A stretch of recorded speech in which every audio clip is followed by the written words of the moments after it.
no livro de Mateus, no capítulo 10, no verso 1, a palavra do Senhor diz o seguinte: chamando a si os seus 12 discípulos, Deus deu-lhes poder sobre os espíritos imundos para os expulsarem e para curarem toda sorte de doença e enfermidade. Ora, são estes os nomes dos 12 apóstolos.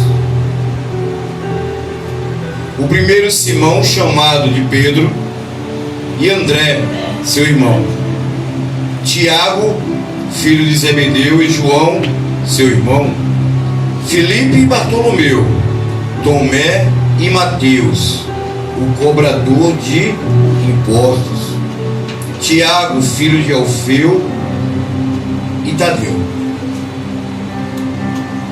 Simão, o Zelote, e Judas Iscariotes, aquele que o traiu.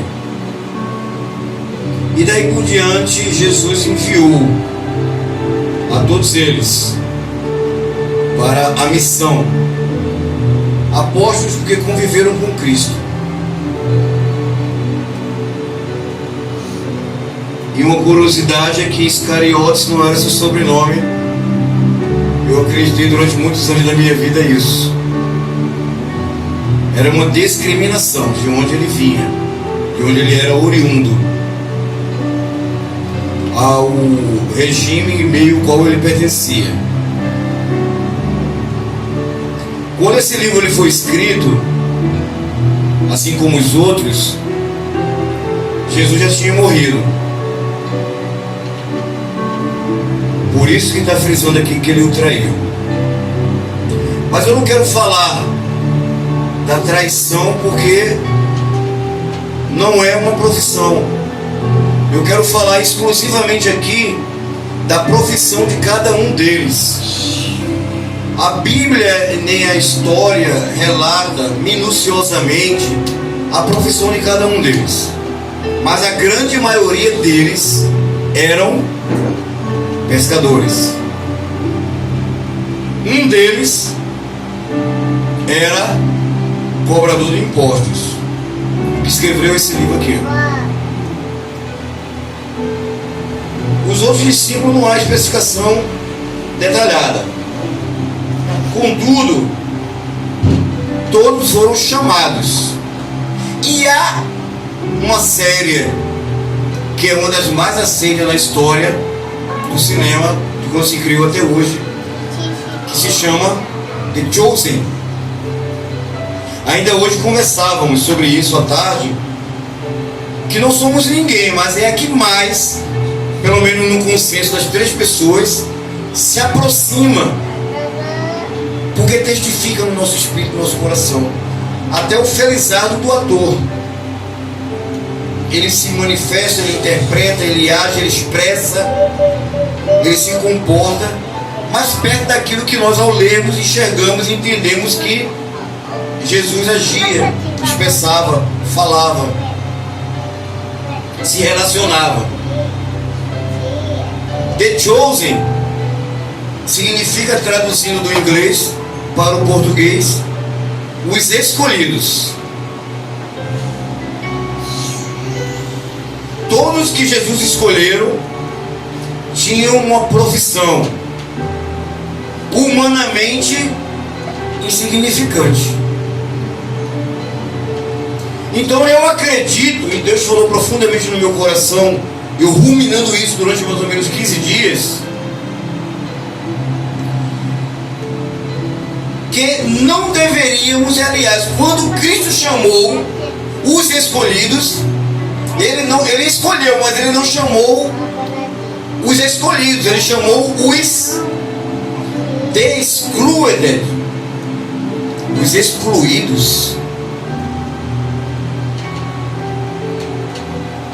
Nenhum deles se viam ou tinha importância para a sociedade relevante da época nenhuma. importância tinham os pescadores? Pescavam muito mais para sobreviverem do que para servir a sociedade e pagar os impostos. Que importância tinha Mateus, o cobrador de impostos? Ele era excluído até do meio do seu próprio povo, ele não era aceito, porque alguém tinha que exercer aquela função. Alguém tem que fazer. Isso me faz lembrar rapidamente quando eu fui promovido numa empresa lá no Rio de Janeiro e me colocaram erroneamente para trabalhar dentro da mesma loja ao qual eu fui promovido. Tudo que eu fazia de errado com os colegas, eles sabiam. Não era crime, não era questão de demissão, mas o meu comportamento não era totalmente condizente como o de nenhum. Contudo, a minha função, a minha nova função, em que cada filial da empresa tinha, e não eram poucas, ela tinha que atender a uma demanda, a uma exigência totalmente nova, da vanguarda na época. E eu encontrei resistência. Aí chegou um dia que Deus me deu a sabedoria, porque se fosse por mim mesmo, eu reunia, havia sempre os cabeças pensantes, não eram meus inimigos eram meus colegas. E o que Deus me mandou dizer naquele dia para ele foi o seguinte: se não for eu, outro vai ter que fazer. Até um de vocês, quiçá um de vocês. Mas se não for eu, alguém vai ter que fazer. Então não é melhor que nós façamos juntos, independente de vocês me conhecerem ou não? Porque a empresa vai pagar alguém e vai exigir, mediante essa remuneração, que se cumpra. Alguém tinha que fazer a cobrança, mas ele era excluído para a sociedade. Todos que estão aqui são, ou já foram, ou de alguma forma podem vir a ser, sem valor, totalmente excluído para a sociedade. Qual é o valor que eu tenho para a sociedade? Eu, você, pensa, faça essa pergunta a si mesmo: qual é o valor que eu tenho para a sociedade? Vamos aprofundar para a sociedade minoritária que detém teoricamente a educação, o canudo, consequentemente as empresas, o domínio financeiro. Qual é o valor? Quem somos nós para a sociedade? É mistério nós entendermos que quem Deus, quem Jesus escolhe para Ele, é excluído para a sociedade. O próprio Cristo foi excluído da sociedade. O próprio Cristo, até hoje, ele é excluído na sociedade. Independente daqueles que têm fé nele, daqueles que acreditam, daqueles que não acreditam, daqueles que têm outra regra, né, de fé e prática, como os muçulmanos, como os próprios judeus, que é o povo para o qual ele veio. E na época ele foi renegado, excluído pelo seu próprio povo, pela sociedade, no qual ele viveu e veio para tal. Mas, a exemplo dos discípulos da época e dos discípulos de hoje, ele nos dotou, nos comissionou, nos deu importância e disse o seguinte. Vamos até o versículo 16.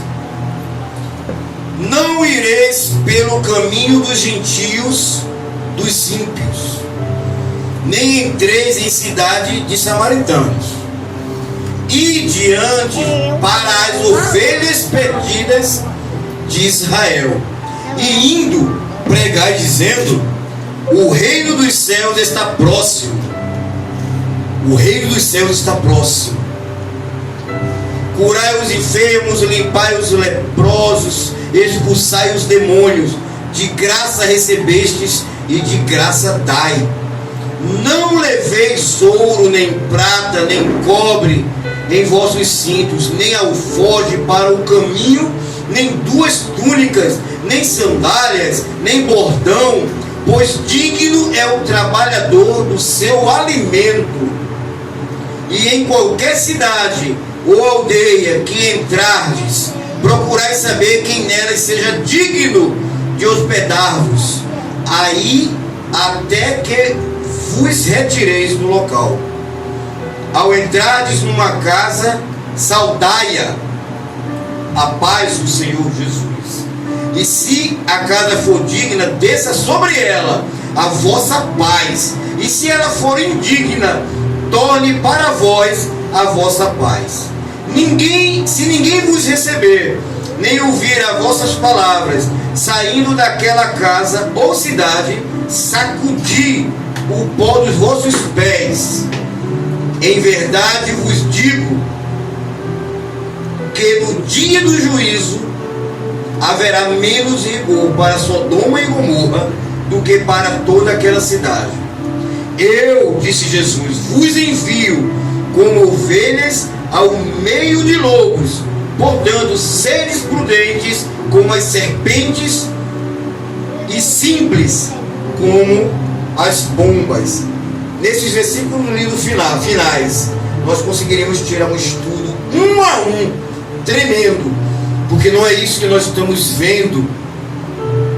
Nós temos visto pessoas que não querem receber, nós temos visto pessoas que estão levando coisas demais, nós temos visto pessoas que estão ajuntando coisas demais, nós temos visto pessoas que não têm essa própria paz para levar, e por que estão indo, para onde estão indo não sabem.